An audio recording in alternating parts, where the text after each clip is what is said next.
چمک تجھ سے پاتے ہیں سب پانے والے، یہ وہ چمک ہے جو اللہ تبارک و تعالیٰ عطا فرماتا ہے، جس چمک کا ذکر رب نے قرآن کے ساتھ کیا ہے۔ نبی کریم علیہ السلام جو ہیں وہ نور بن کر آئے ہیں اور اکیلے نہیں آئے، ساتھ چمکتی کتاب بھی لائے ہیں۔ یہ چمک حقیقی چمک کون سی ہے؟ یہ حضور کی حدیث کی چمک ہے، یہ قرآن کے نور کی چمک ہے۔ جو مدرسے میں بیٹھے ہیں وہ چمکے ہیں، جنہوں نے حضور کی حدیث پڑھی ہے وہ چمکا ہے، جس نے بخاری مسلم ترمذی ابن ماجہ نسائی پڑھی ہے وہ چمکا ہے، کیونکہ میرے آقا علیہ السلام جو چمک بانٹنے آئے ہیں نا، یہ وہ چمک ہے۔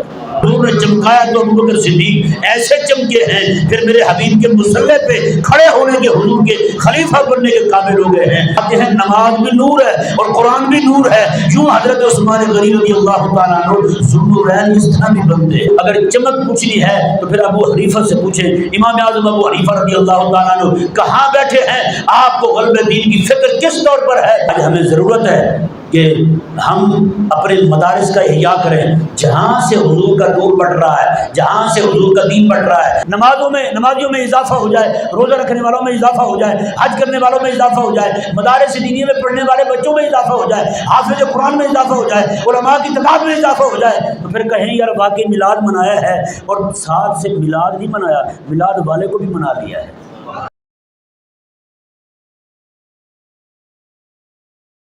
میں نے جو آپ کے سامنے قرآن مجید فرقان حمید کی آیت مبارکہ تلاوت کی، اس میں اللہ تعالیٰ نے ارشاد فرمایا قد جاءکم من اللہ نور وکتاب مبین، فرمایا کہ تمہارے پاس نور تشریف لایا، وکتاب مبین اور روشن کتاب تشریف لائی۔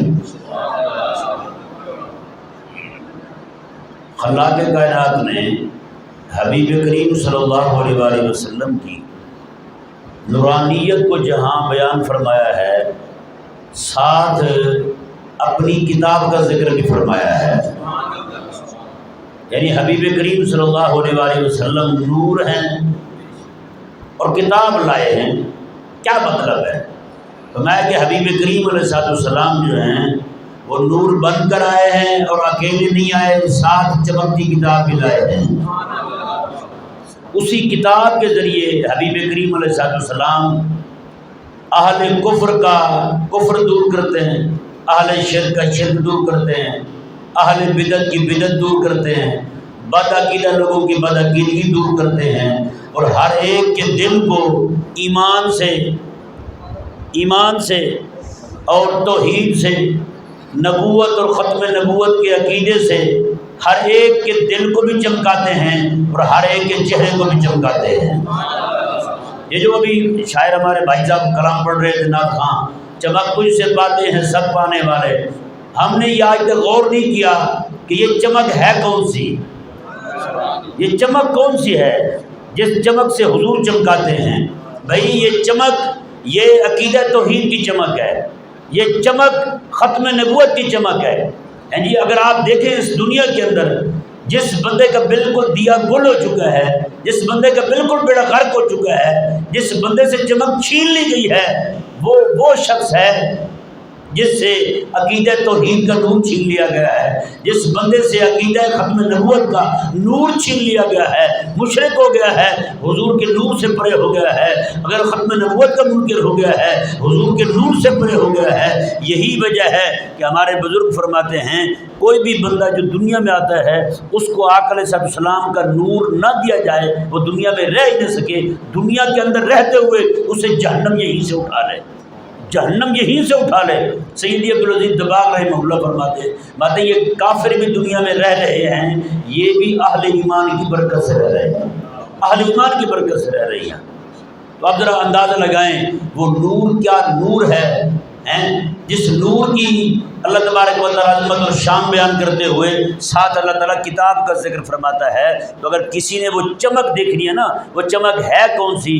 تو وہ چمک بھائی صاحب وہ حضور کے لائے ہوئی وحی، حضور کے لائے ہوئے قرآن کی چمک ہے، وہ آقا علیہ السلام کی لائی ہوئی شریعت کی چمک ہے، وہ آقا علیہ السلام کی لائی ہوئی نمازوں کی چمک ہے، وہ آقا علیہ السلام کی لایا ہوا جو دین ہے وہ سارے کا سارا یہ وہی چمک ہے۔ اگر کسی نے وہ چمک پانی ہے تو جائیں مدرسے میں بیٹھے، یہ ایسے ہی کہتے رہے کہ چمک پا گئے، چمک پا گئے، وہ چمکا وہ چمکا۔ اور بھائی صاحب جو مدرسے میں بیٹھے ہیں وہ چمکے ہیں، جنہوں نے حضور کی حدیث پڑھی ہے وہ چمکا ہے، جس نے بخاری مسلم ترمذی ابن ماجہ نسائی پڑھی ہے وہ چمکا ہے، کیونکہ میرے آقا علیہ السلام جو چمک بانٹنے آئے ہیں نا، یہ وہ چمک ہے جو اعلیٰ حضرت رحمہ اللہ کہتے ہیں کہ نور کی سرکار ہے، مگر جو گدا دیکھو لیے جاتا ہے توڑا نور کا، وہ نور کی سرکار ہے، کیا اس میں توڑا نور کا؟ کہتے ہیں جس کو بھی دیکھو وہ بھر بھر کے لے کے جا رہا ہے۔ حضرت ابوبکر صدیق آتے ہیں، میرے آقا علیہ السلام نے ارشاد فرمایا میرے رب تبارک و تعالیٰ نے جو کچھ میرے سینے میں مجھے عطا فرمایا تھا وہ میں نے سارا ابوبکر صدیق کے سینے میں ڈھیل دیا ہے۔ حضور نے چمکایا تو ابوبکر صدیق ایسے چمکے ہیں، پھر میرے حبیب کے مصلے پہ کھڑے ہونے کے، حضور کے خلیفہ بننے کے قابل ہو گئے ہیں۔ میرے آقا علیہ السلام نے چمکایا ہے۔ حضرت عمر ایسے چمکے ہیں کہ وہ جناب امیر المومنین بن کے پوری امت کو جناب سنبھالنے والے، وہ مدینے میں بیٹھ کے اعلان کرتے ہیں میں مدینے میں بیٹھا ہوں، مصر میں دریا کے کنارے پانی بہہ رہا ہے فراوانی کے ساتھ، وہاں پہ وہ کتیا مر جائے پیاس سے، حالانکہ پانی پاس ہے، ماتے اس کو پانی پلانا بھی عمر کی ذمہ داری ہے، ماتے وہ بھی پیاسی مر جائے، فرمایا کہ عمر جواب دہ ہے، عمر سے قیامت والے دن پوچھا جائے گا اب ذرا بتائیں یہ اتنی بڑی سلطنت کو سنبھالنے والا بندہ بیٹھا مدینے میں ہے، مدینے سے نکلتا ہی کوئی نہیں، مدینے سے جاتا ہی کوئی نہیں، اور جناب جانوروں تک کا حساب رکھتا ہے اپنے پاس، جی کس علاقے میں جانور پیاسا مر جائے محمود سے پوچھا جائے۔ چمک یہ ہے بھائی صاحب، حضرت عثمان غنی رضی اللہ تعالیٰ عنہ آپ کو چمکایا، میرے نبی پاک نبی علیہ السلام نے، آپ ذوالنورین بن گئے۔ ہمارے ہاں یہ وجہ تو مشہور ہے، آپ کے گھر میں حضور کی 2 شہزادیاں تھیں، وجہ اور بھی ہمارے علماء نے بیان کی ہیں، فرمایا کہ حضرت عمر رضی اللہ تعالیٰ عنہ، حضرت عثمان غنی پورے قرآن کے حافظ بھی تھے، اور رات کو قیام بھی کرتے، 2 رکعت کے اندر حضرت عثمان غنی رضی اللہ عنہ پورا قرآن پڑھ لیتے تھے۔ باتیں ہیں نماز بھی نور ہے اور قرآن بھی نور ہے، یوں حضرت عثمان غنی رضی اللہ تعالیٰ عنہ ذوالنورین اس طرح بھی بنتے ہیں۔ آپ بتائیں نا، وہ ذوالنورین کا وہ معنی جو ہمارے ہاں مشہور و معروف ہے کہ حضرت عثمان کے گھر میں 2 شہزادیاں حضور کی تشریف لائیں، حضرت عثمان غنی رضی اللہ تعالیٰ عنہ کی زوجیت میں، یعنی یہ والا شان آدم علیہ السلام سے لے کر آقا علیہ السلام تک کوئی بندہ نہیں پا سکا۔ آقا علیہ السلام کی یہ امت کی بات کر رہا ہوں، کسی امتی کو یہ حاصل نہیں ہوا یہ شرف، کسی نبی کی 2 شہزادیاں ایک بندے کے گھر میں ایک کے بعد دیگرے آئیں، وہ یہ شرف اس کائنات عالم میں حضرت عثمان غنی رضی اللہ تعالیٰ عنہ کو حاصل ہوا ہے۔ بتائیں چمکایا ہے میرے حبیب نے، کیسا چمکایا ہے؟ اگر ہم یہ والی وجہ بیان کریں گے ذوالنورین والی، رات ساری قیام بھی کریں، نماز بھی پڑھیں، قرآن بھی پڑھیں 2 رکعت کے اندر، تو بتائیں اس وجہ کو تو ہم بھی اپنا سکتے ہیں کہ نہیں اپنا سکتے؟ اپنے بچے کو بنائیں پکا حافظ قرآن کا، پکا حافظ قرآن کا بنے ہمارا بیٹا، وہ جو اس کو کہیں کہ بیٹا آپ مصلی پہ کھڑے ہو جاؤ، ہم نہیں پڑھ سکتے، ہم آپ کے پیچھے کھڑے ہوتے ہیں، یہ والا شرف جو اللہ نے حضرت عثمان کو عطا فرمایا تھا، ذوالنورین، یہ والا معنی، یہ والی عزت، یہ ہم بھی حاصل کرنا چاہتے ہیں۔ جی آپ کا بیٹا اگر حافظ نہیں بن رہا ابھی، آپ امام صاحب کے پاس آ جائیں، ان کو آ کے عرض کریں کہ حضور آپ ہمیں کوئی ایک رات نکالیں، آپ بھی دل کو آرام کر لیں، رات کو ہم آپ کے پیچھے کھڑے ہوں، 2 رکعت نماز پڑھا دیں، 4 میں پڑھ دیں، 8 میں پڑھ دیں، چلو کم از کم 2 رکعت والی سنت ادا نہ ہو، یہ تو ادا ہو جائے، ایک رات میں قرآن پورا پڑھ لیا جائے۔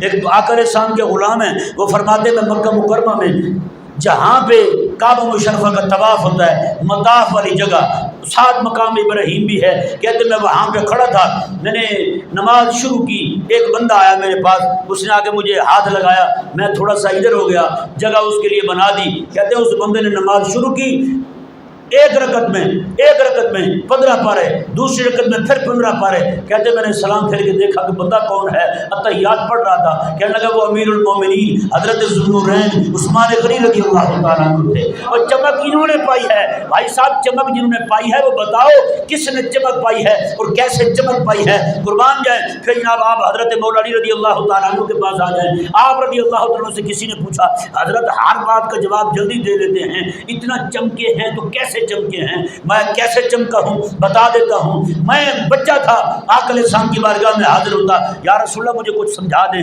کچھ رب تعالیٰ کی باتیں سکھا دیں، کچھ رب کے دین کی باتیں سکھا دیں۔ کہتے ہیں آقا علیہ السلام مجھے سکھاتے تھے، اور کبھی میں بچے ہونے کی وجہ سے باہر نکل جاتا تو باہر گلی سے پکڑ کے حضور مجھے گھر لاتے تھے، میں علی تجھے رب کی باتیں سناؤں گا۔ کہا کہ اس طرح کر کے مجھے رب تبارک و تعالیٰ نے چمکا دیا ہے، اور چمکایا ہے میرے پاس نبی علیہ السلام کی برکت سے ہے۔ پیارے بھائیو، اگر چمک پوچھنی ہے تو پھر ابو حنیفہ سے پوچھیں۔ امام اعظم ابو حنیفہ رضی اللہ تعالیٰ عنہ کہاں بیٹھے ہیں؟ آپ کو غلبہ دین کی فکر کس طور پر ہے؟ آپ ہر عید کو علماء، طلباء، بچے مدارس کے علماء، بڑے بڑے اجل علماء، محدثین، ہر ایک کی ناپ آپ کے گھر میں رکھی ہوئی تھی، کپڑوں کے جسم کی ناپ۔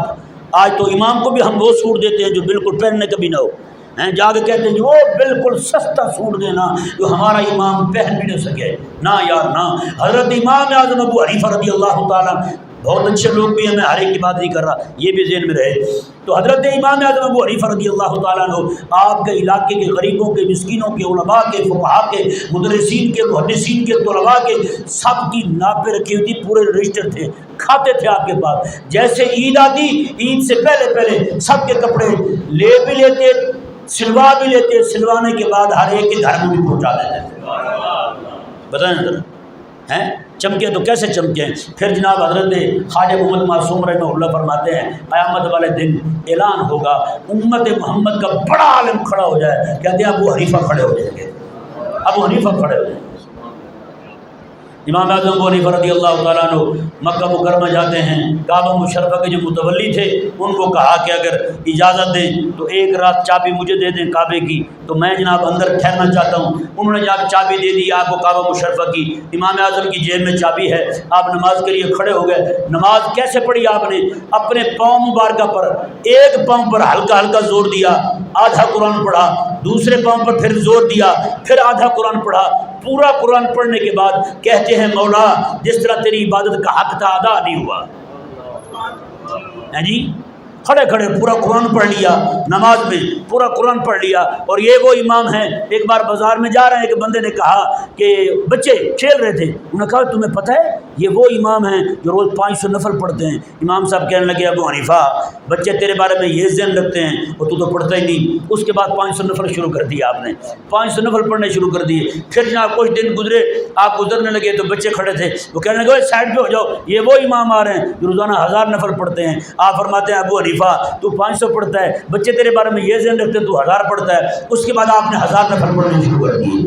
بتائیں ذرا، یہ وہ امام اعظم ابو حنیفہ رضی اللہ تعالیٰ عنہ ہے۔ ایک بزرگ فرماتے ہیں، بہت بڑے بزرگ تھے، وہ کہتے ہیں کہ میں مسجد میں حاضر ہوا کہ جا کر کے امام اعظم ابو حنیفہ رضی اللہ تعالیٰ عنہ سے مسئلہ پوچھوں، ایک مسئلے کا حل پوچھوں۔ کہتے ہیں میں مسجد کے اندر داخل ہوا، امام اعظم ابو حنیفہ رضی اللہ عنہ کو دیکھا، عشاء کی نماز پڑھ کے فارغ ہوئے تھے، لوگ سارے گھروں میں چلے گئے، اکیلے امام اعظم ابو حنیفہ رضی اللہ عنہ نماز میں کھڑے ہیں اور ایک آیت قرآن کی پڑھ رہے ہیں، اذا زلزلت الارض زلزالہا، کہتے ہیں وہی پڑھ رہے ہیں اور رو رہے ہیں۔ ان کی جناب آنسو جو ہیں چہرے سے ہوتے ہوئے داڑھی پہ آتے ہیں، داڑھی سے نیچے گر رہے ہیں۔ کہتے ہیں کہ میں ان کو روتے ہوئے کافی دیر انتظار کرتا رہا، میں چھوڑ کے گھر آ گیا۔ کہتے ہیں جب پچھلی رات کو گیا میں نے کہا نماز ختم کر چکے ہوں گے، کہنے لگے کہ وہی رکعت تھی، وہی اذا زلزلت الارض زلزالہا تھا، وہی جگہ تھی۔ امام اعظم ابو حنیفہ رضی اللہ عنہ اسی انداز میں کھڑے رو بھی رہے ہیں اور اللہ تعالیٰ کی بارگاہ میں گڑ گڑا بھی رہے ہیں۔ اذا زلزلت الارض زلزالہا پڑھے گا، وہاں کھڑے ہو کے امام اعظم نے عرض کی رب کی بارگاہ میں مولا مجھ سے تیری عبادت کا حق ادا نہیں ہوا، قربان جائیں۔ امام اعظم ابو حنیفہ رضی اللہ تعالیٰ عنہ غیبی آواز آئی، آپ کے دل میں یہ بات ڈالی گئی کہ میں ابو حنیفہ ہم نے تیری بھی بخشش کر دی ہے، تیری نوکری قبول کر لی ہے، قیامت تک جتنے لوگ تیرے منہج پر چلیں گے ہم نے ان کو بھی معاف فرما دیا ہے۔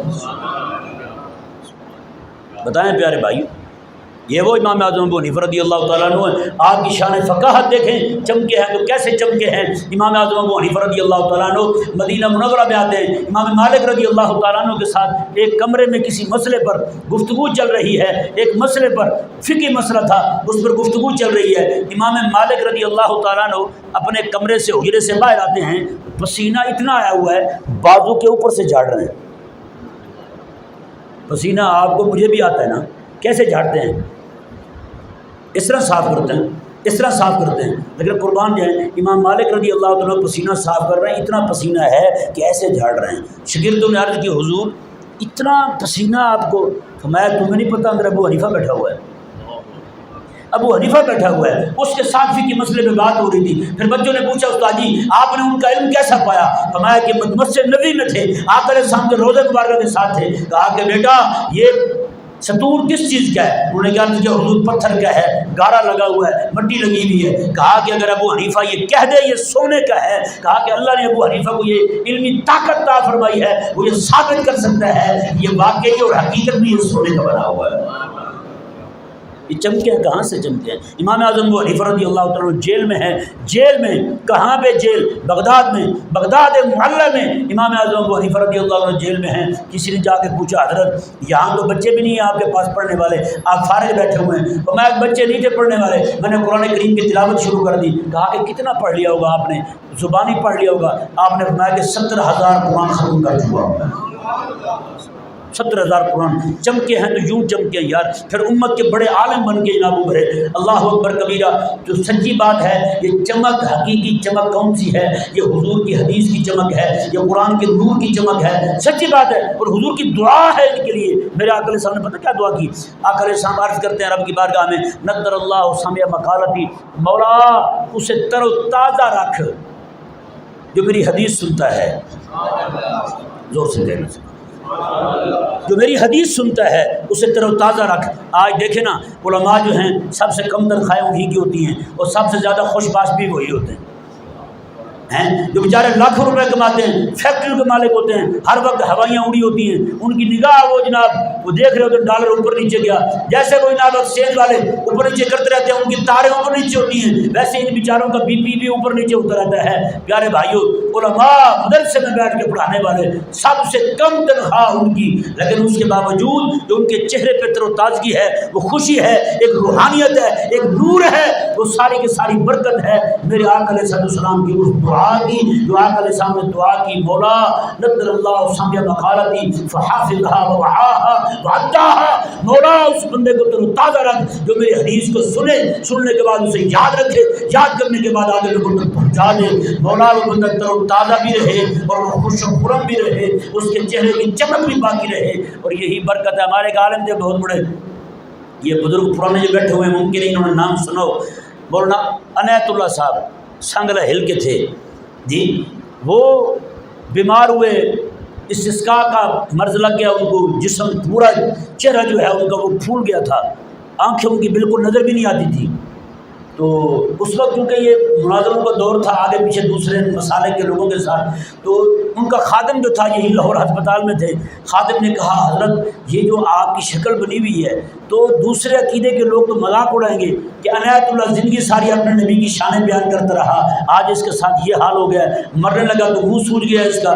وہ ایک دم بیمار تھے، اٹھ نہیں سکتے تھے. یہ بات سنتے غصے سے کھڑے ہو گئے جلال میں، یعنی بیڈ سے نیچے اترا ہے. کہنے لگا سنو جب میں مر جاؤں نا میری میت کو 3 دن پورے سانگلہ ہل میں چوک میں رکھ دینا اور اعلان کرنا کہ محمد عربی کا غلام اس دنیا سے رخصت ہوا ہے، جو دیکھنا چاہتا ہے اس کا چہرہ آگے دیکھ لے. اللہ اکبر. پھر وہی ہوا جی. 3 دن پورے سانگلہ ہل کے چوک میں ان کے جسم کو رکھا گیا. پھر اعلان کیے گئے دوسرے عقیدے کے لوگ آ کے ان کا چہرہ بھی دیکھیں اور دوبارہ سے پھر اپنے سنی ہونے کا اعلان بھی کریں وہاں سے. تو یہ بھائی یہ کوئی بھی سنی عالم ہو اور اس کے چہرے کی چمک ختم ہو جائے، یہ نہیں. چمک تجھ سے پاتے ہیں سب پانے والے، یہ وہ چمک ہے جو اللہ تبارک و تعالیٰ عطا فرماتا ہے، جس چمک کا ذکر رب نے قرآن کے ساتھ کیا ہے. آج معاملہ یہی ہوا ہے، ہم نے حضور کا نور ہونا تو بیان کیا ہے لیکن ساتھ آقا علیہ السلام کا قرآن، نور کے ساتھ قرآن، یہ ہم نے بیان نہیں کیا. اگر ہم نے بیان کیا ہوتا تو ہمارے بچے جو ہیں وہ ہمارے لوگ جو ہیں وہ مدرسے کے بچوں کے ساتھ بھی محبت کرتے، گھر میں جو چیز کھاتے مدرسے کے بچوں تک بھی پہنچاتے. سچی بات ہے. آج دیکھیں کس طور پہ لنگر بانٹیں گے ہیں اور لاکھوں لوگ لنگر بانٹیں گے، کتنے لوگوں کو یہ خیال آئے گا یار مدرسے کے بچوں کو بھی جا کے پوچھوں گے. سمجھ آ رہا نہیں سمجھ آ رہا مجھے؟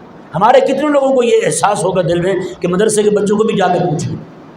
حقیقت میں اگر دیکھا جائے تو حضور کا دین جو آپ کو یہاں نظر آ رہا ہے یہ مدرسے کے بچوں کی برکت سے ہے. سچی بات ہے، یہ مدرسے کے برکت، بچوں کی برکت سے، انہی کی وجہ سے اللہ تبارک و تعالیٰ نے یہ جو آپ کے برے صغیر کے اندر آپ کو جو دین کی رونق نظر آتی ہے، یہ جو سارا دین کا ماحول نظر آتا ہے، یہ داڑھی نظر آتی ہے، امامہ نظر آتا ہے، وگرنہ آپ آج عربوں میں چلے جائیں، کہاں ہے امامہ، کہاں داڑھی ہے، کچھ بھی نظر نہیں آتا وہاں پر، ہر چیز رخصت ہو چکی ہے ان سے۔ وجہ کیا ہے؟ مدرسہ رخصت ہوا ہے، جہاں سے مدرسہ رخصت وہاں سے دین رخصت، آج یہی وجہ بنی ہے۔ وہ امام بخاری رحمہ اللہ ہیں جن کا آج نام ہے، جن کی کتاب پڑھ کے ہمارے ہاں علماء تیار ہوتے ہیں، آخری درجے میں آخری سال میں بخاری شریف پڑھائی جاتی ہے۔ آج ان کے شہر کے اندر ہمارے ایک دوست ہیں، وہ گئے تھے، وہ بتاتے ہیں کہ وہاں پہ لوگوں کو کلمہ بھی نہیں آتا، کلمہ بھی صحیح نہیں پڑھ سکتے ہیں، مسلمان اپنے آپ کو مسلمان کہتے ہیں لیکن کلمہ بھی نہیں آتا، نماز کا بھی پتہ نہیں ہے ان کو۔ وجہ کیا بنی ہے؟ وہاں سے مدرسہ رخصت ہو گیا۔ پیارے بھائیوں، آج ہمیں ضرورت ہے کہ ہم اپنے مدارس کا احیاء کریں، جہاں سے حضور کا نور بڑھ رہا ہے، جہاں سے حضور کا دین بڑھ رہا ہے، جہاں سے حضور کی شریعت بڑھ رہی ہے۔ آپ دیکھیں نا، یہ میلاد کا جلسہ ہے، یہاں لنگر ہوگا، مدرسوں میں سنن ترمذی پڑھائی جاتی ہے، حضرت بیٹھے ہیں یہ گواہ ہیں اس بات کے، مدارس میں سنن ترمذی پڑھائی جاتی ہے، باب ما جاء فی میلاد النبی ہے یہ نہیں، پورا باب ہے وہاں میلاد کا۔ تو بتائیں وہاں جتنا جشن اس دن ہوتا ہے اتنا جشن وہاں بھی دیکھنے کو ملتا ہے؟ میلاد تو پڑھا جا رہا ہے، اور میلاد روز پڑھا جا رہا ہے۔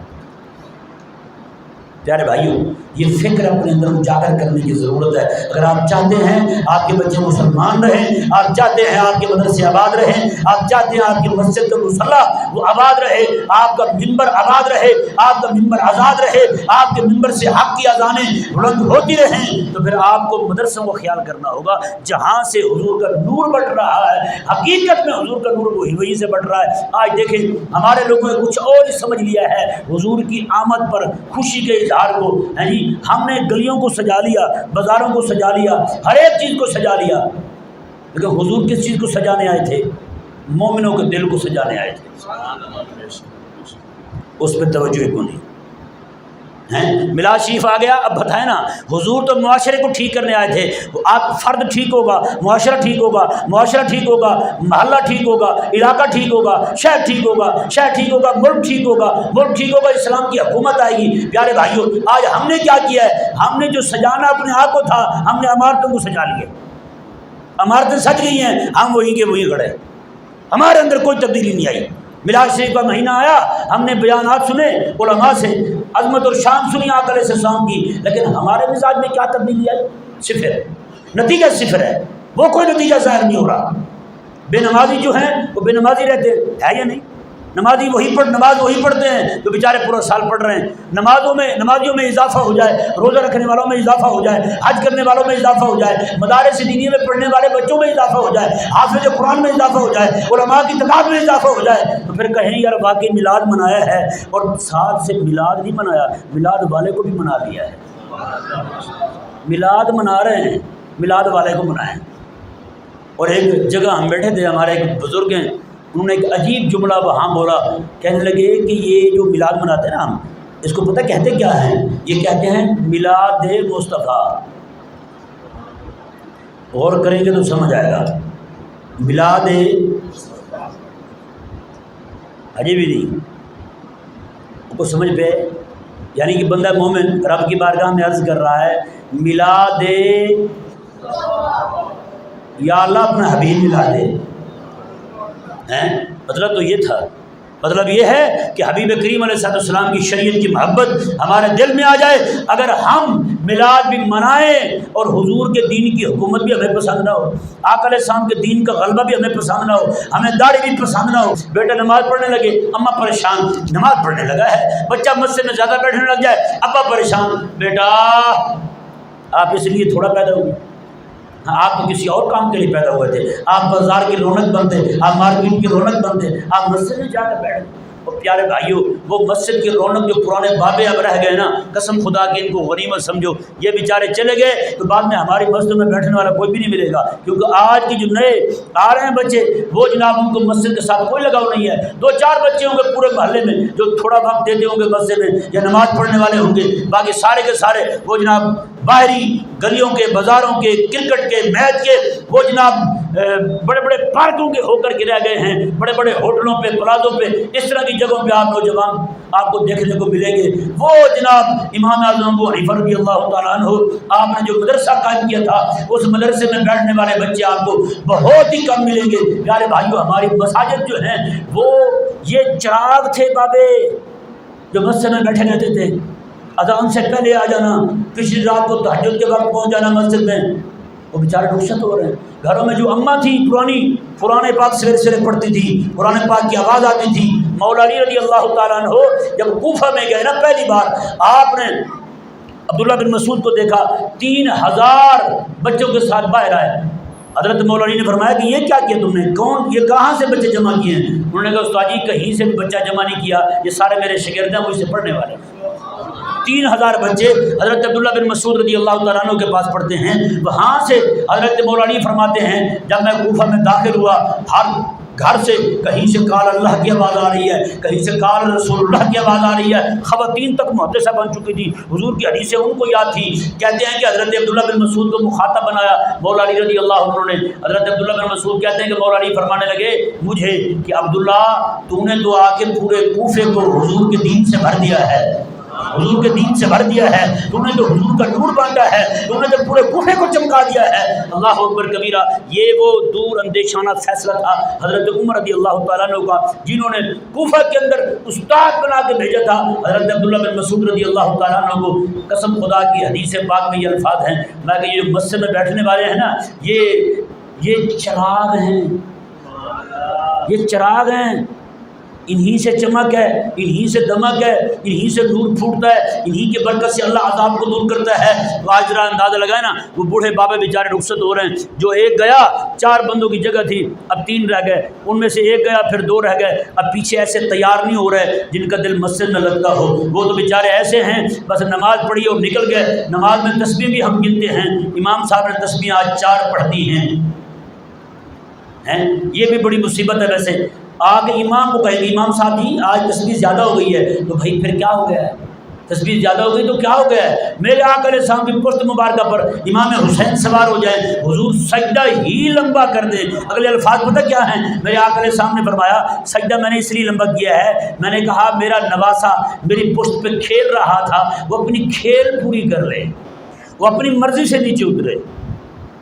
حضور تو یہ کر رہے ہیں، اور آج ہم حضور کا سجدہ اتنا لمبا ہو جائے اور ہمارے سجدے ہم سیدھا امام صاحب کے پاس آئیں گے۔ اور میں ایک بار نماز پڑھائی، میں نے عصر کی نماز پڑھا کے میں فارغ ہوا تو پیچھے منہ کر کے بیٹھا ہوا تھا، ایک بابا آیا بیچارہ، آگے کہنے لگے کہ بس آپ 1 منٹ تھوڑی لمبی کر دیتے نا میں جماعت میں شامل ہو جاتا۔ میں نے کہا آپ 1 منٹ پہلے نکل پڑتے نا آپ جماعت میں شامل ہو جاتے۔ بھی ٹرین چل پڑی ہے، اس نے تو اپنے ٹائم پہ جانا ہے، اگر وقت سے پہلے نکل پڑے پھر تو آپ کا اعتراض بنتا ہے، اگر نکلی وقت پہ ہے اگر وہ وقت سے پہلے پہنچا دے تو اس میں آپ کو کیا مسئلہ ہے؟ نہیں سمجھ آیا مسئلہ؟ تو پھر آپ میں وہ ہے نا، آپ لیٹ نکلے وہاں سے، آپ پہلے پہنچ جاتے ٹائم پہ تو ٹرین آپ کو مل جاتی، آپ سوار ہو جاتے۔ تو بھئی یہی معاملہ ہے بھائی۔ اگر دیکھیں بعض اوقات یہ لوگ یہ بھی آ کے کہتے ہیں وہ جی اتحیات ہماری ابھی پوری نہیں ہوئی تھی، آپ نے یہ کیا کر دیا؟ بھائی پوری نہیں ہوئی تھی تو آپ کو کس نے کہا؟ آپ امام صاحب کو کہیں آپ تھوڑی رفتار بڑھا لیں، اگر رفتار نہیں بڑھا سکتے تو پھر یہ کر لیں، کس نے کہا ہے کہ آپ امام کے ساتھ ہی سلام پھیریں؟ بھائی صاحب آپ تھوڑا ٹھہر جائیں، آپ اپنی پوری کر لیں۔ ہمارے ائمہ نے نقل کیا ہے، حل دیا ہے ہر شے کا، کہا کہ مقتدی جو ہے اس پر لازم ہے امام کے ساتھ سلام نہ پھیرے اگر اس کی اتحیات رہتی ہے، بلکہ وہ اپنی اتحیات پوری کرے، چاہے امام دونوں طرف سے سلام پھیر دے، اتحیات پوری کر کے پھر سلام پھیرے۔ ہمارے ائمہ نے حل دیا ہے بھائی صاحب، کس نے کہا آپ پریشان ہوں؟ لیکن ہم کہتے نہیں جی امام سے ہماری مرضی سے چلے۔ اب ایک بندہ جو ہے وہ گاڑی میں جان بوجھ کے شیشے سے باہر نکال کے منہ بیٹھتا ہے، کوئی اس کو چپیٹ مار جائے تو وہ کہے ڈرائیور صاحب آپ نے یہ کیا کیا ہے؟ تو بھائی صاحب ڈرائیور تو آگے چلا رہا ہے، آپ کا کام بنتا تھا آپ دیکھ کے بیٹھتے۔ تو اسی طرح کر کے بھائی صاحب جس طرح ڈرائیور کو شکایت کرنا نہیں نہ بنتا، تو یہاں بھی امام کو شکایت کرنا نہیں بنتا، اپنی رفتار بڑھا لے۔ اگر امام نے پہلے سلام پھیر دیا ہے تو آپ اپنا پورا کر کے پھر کھڑے۔ یہی ہمارے علماء نے نقل کیا ہے، اس میں امام کی مخالفت بالکل نہیں ہے، بلکہ یہ امام کی اتباع ہے۔ اتباع کیسے ہے؟ آپ کہیں کہ امام نے سلام پھیر لی ابھی بیٹھا ہوا ہے، اعلیٰ حضرت رحمہ اللہ فرماتے ہیں کہ امام کی اتباع یوں ہے کہ امام نے بھی پوری تحیات پڑھ کے سلام پھیرا ہے، یہ بھی پوری پڑھ کے سلام پھیرے، یہ اتباع ہے۔ اگر پہلے سلام پھیرے گا یہ امام کی مخالفت ہوگی کہ امام نے پوری تحیات پڑھی ہے اس نے پہلے سلام پھیر دیا ہے۔ سمجھ آ گیا؟ مسئلہ نہیں آیا بھائی صاحب۔ اس لیے کوشش کریں آپ حضرت کے پاس آئیں، ان سے مسائل دینیہ پوچھیں، روز کا ایک مسئلہ پوچھ لیں، حضرت سے درس ہوتا ہے نا یہاں، ہاں قرآن پاک کا درس ہوتا ہے، اس میں ضرور شرکت فرمائیں۔ اللہ تبارک و تعالی جو کچھ گفتگو ہوئی اسے یاد رکھنے کی، اس پر عمل کرنے کی توفیق عطا فرمائے۔